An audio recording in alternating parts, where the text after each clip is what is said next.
আজকে জীববিদ্যায় এবারে আমরা পড়ব সেকেন্ড পেজ। পর্ব কর্ডাটা, হেমিকর্ডাটা, ইউরোকর্ডাটা আর সেফালোকর্ডাটা আর ভার্টিব্রেটা।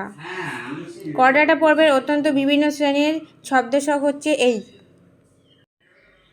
পর্ব মানে পরিষেবা,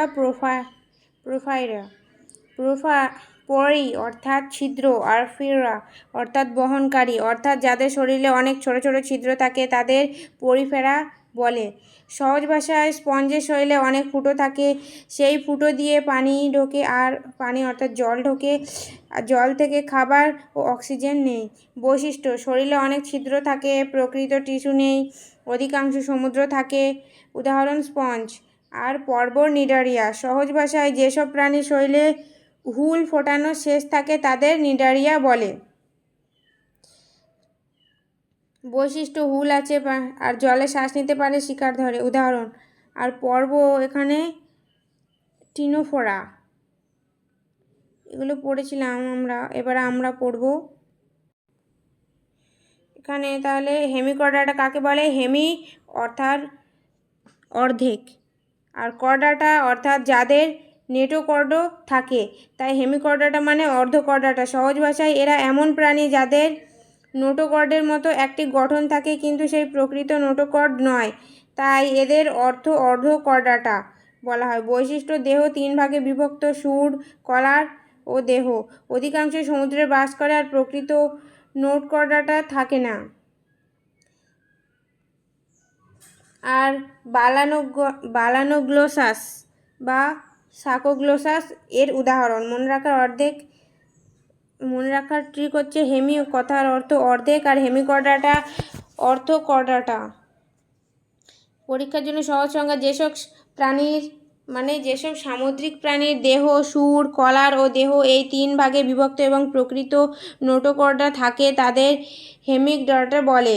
এই লাইনে মনে রাখো, হেমিকর্ডাটা সমুদ্রে থাকে ও দেহ ভাগ প্রকৃতি নোটোকর্ডাটা নেই।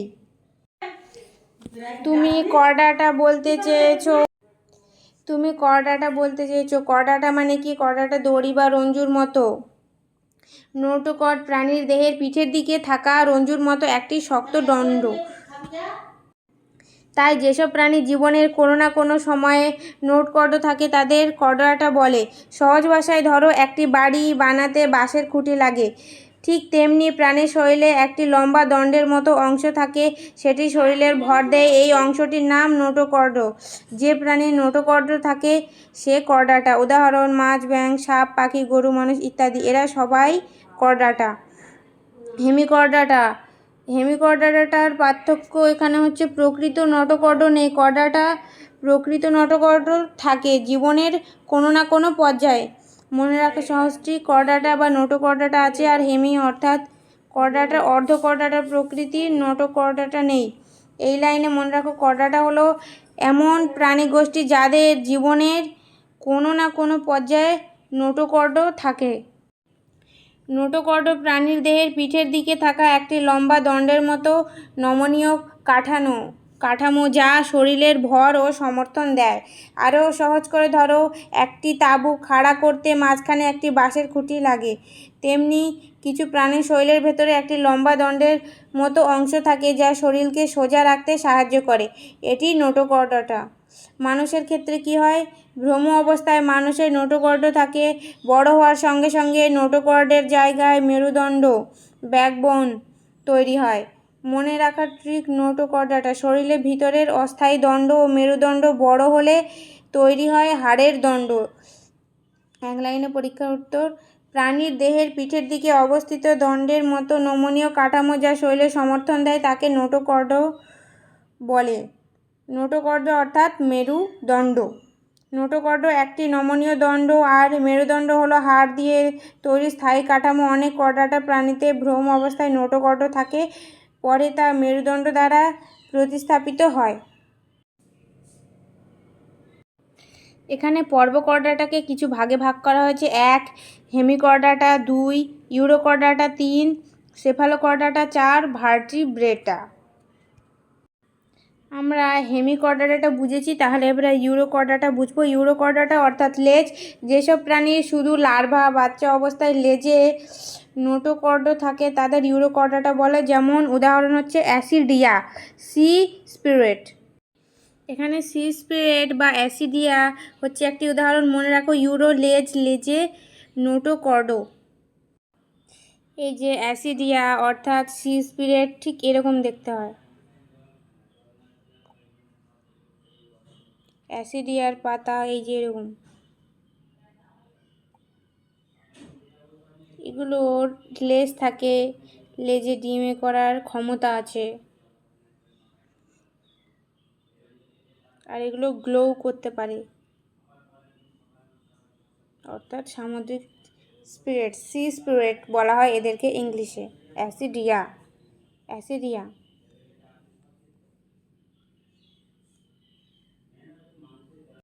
এবার আমরা পড়ব সেফালোকর্ডাটা। সেফালো অর্থাৎ মাথা। যেসব প্রাণীর নোটোকর্ড মাথা লেজ পর্যন্ত পুরো শরীর থাকে তাদের সেফালোকর্ডাটা বলে। উদাহরণ অ্যাম্ফিওফ্লাক্স।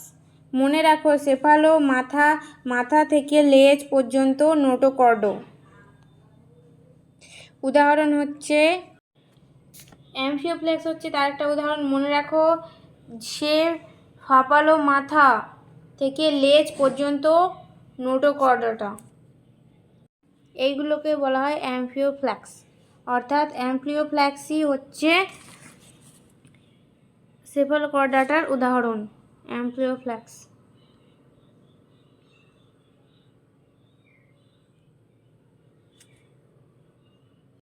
তাহলে সেফালোকর্ডাটার উদাহরণ হলো, সেফালোকর্ডার অর্থ হচ্ছে মাথা, আর ইউরোকর্ডাটার অর্থ হচ্ছে লেজ, আর হেমিওকর্ডাটার অর্থ হচ্ছে, আর হেমিওকর্ডাটা বলেছিলাম যে অর্ধেক, অর্ধেক কিছু বোঝালে। আর ভার্টিওকর্ডাটা মেরুদণ্ড। অর্ধকর্ডাটা এদের প্রকৃত নোটোকর্ডাটা, তাই অর্ধকর্ডাটা বলা হয় যাদের। আর এখানে ভার্টিব্রাটা অর্থাৎ যাদের মেরুদণ্ড আছে তারা ভার্টিব্রাটা। খুব সহজে মনে রাখো, হিমো হাফ অর্ধেক, আর ভার্টিকর্ডাটা মেরুদণ্ড, ভার্টিব্রাটা মেরুদণ্ড প্রাণী। ভার্টিব্রাটা যেমন ব্যালানোগ্লাসেস, আর ভার্টিব্রাটা মাছ, ব্যাঙ, সাপ ইত্যাদি। যেসব প্রাণীর মেরুদণ্ড থাকে তাদের ভার্টিব্রাটা বলে, মানে যেসব প্রাণীর মেরুদণ্ড থাকে তাদের ভার্টিব্রেটা বলে। যেসব প্রাণীর মেরুদণ্ড থাকে তাদের ভার্টিব্রেটা বলে। এক লাইনে হেমিকর্ডাটা।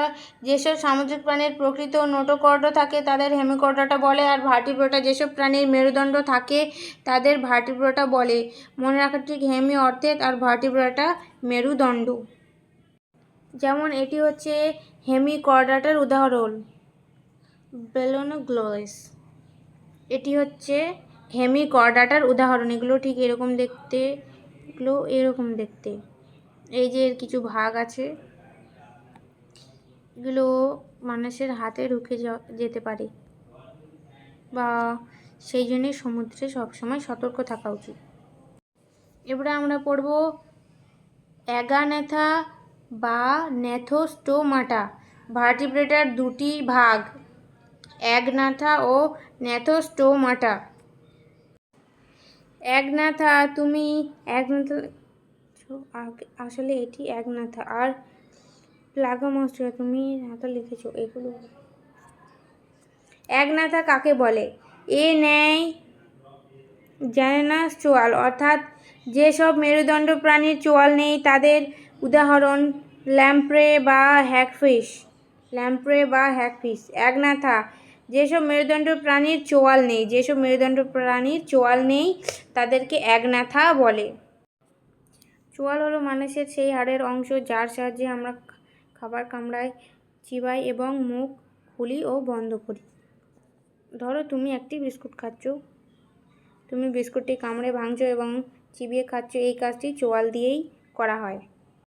তাহলে অ্যাগনাথা অর্থাৎ এখানে চোয়াল নেই এমন প্রাণী হচ্ছে, চোয়াল নেই এমন প্রাণী হচ্ছে ল্যাম্প্রে। ল্যাম্প্রে হচ্ছে এই ধরনের প্রাণী, এগুলো যাদের প্রচুর দাঁত আছে, আর এগুলো কোনো প্রাণীর মধ্যে ঢুকে গেলে তাকে জীবন্ত মেরে ফেলে।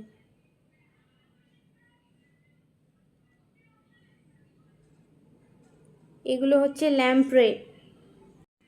তারপর এখানে রয়েছে উদাহরণে হ্যাগফিশ আছে, hagfish HAGFISH, hagfish English. Hagfish অর্থাৎ এইগুলোকে বোঝানো হচ্ছে, এইগুলো হচ্ছে হ্যাগফিশ।